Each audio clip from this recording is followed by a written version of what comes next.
किसकी जीत, किसकी हार, अब की बार किसकी सरकार। 10 मार्च सुबह से लगातार पल पल के अपडेट, दिन भर सिर्फ और सिर्फ यूपी तक पर। नमस्कार, मेरा नाम है राहुल यादव और आप देखना शुरू कर चुके हैं हरियाणा तक। आज के वीडियो में हम बात करेंगे हरियाणा सरकार द्वारा पेश किए गए बजट की। बजट पेश करने के तुरंत बाद सीएम मनोहर लाल ने मीडिया से बातचीत में कहा, सामान्य तौर पर लोग कहते हैं कि हम गरीब व्यक्ति तक पहुंचेंगे। मैं ये कहता हूं कि हमने तो शुरुआत ही गरीब व्यक्ति से की है। वहीं दूसरी ओर जैसे ही सीएम ने बजट खत्म किया, नेता प्रतिपक्ष भूपेंद्र सिंह हुड्डा ने कहा, ये बजट नहीं केवल भाषण है, लेन देन का कुछ नहीं, जयराम जी की बाबा। ये तो हुई सत्ता पक्ष और विपक्ष की बात, लेकिन इस सब के बीच 2022-23 के बजट में प्रदेश के किसानों और महिलाओं को क्या मिला, अब इस पर बात करते हैं। इस बार का कुल बजट 1,77,255 करोड़ का था, जो कि पिछले बजट के मुकाबले 15.6% अधिक है। महिला दिवस के दिन पेश किए गए बजट में सबको ये उम्मीद थी कि महिलाओं के लिए कुछ ना कुछ खास जरूर होगा। ऐसे में महिलाओं के लिए सरकार ने 3 बड़ी घोषणाएं की हैं।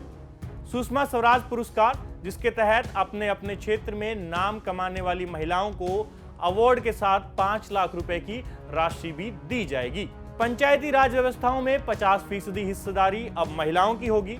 पहले केवल 33% सीटें ही महिलाओं के लिए आरक्षित होती थी, अब इसे बढ़ाकर 50% कर दिया गया है। महिलाओं को अपना व्यापार शुरू करने के लिए 5 लाख तक का लोन दिया जाएगा। भिवानी में 2 और सोनीपत में 1 महिला कॉलेज खोलने की भी घोषणा सीएम द्वारा इस बजट में की गई है। वहीं अगर बात करें किसानों की, तो कृषि क्षेत्र के लिए इस बार के बजट में 6,497 करोड़ का प्रावधान किया गया है। 1,000 किसान एटीएम स्थापित करने की बात हुई है।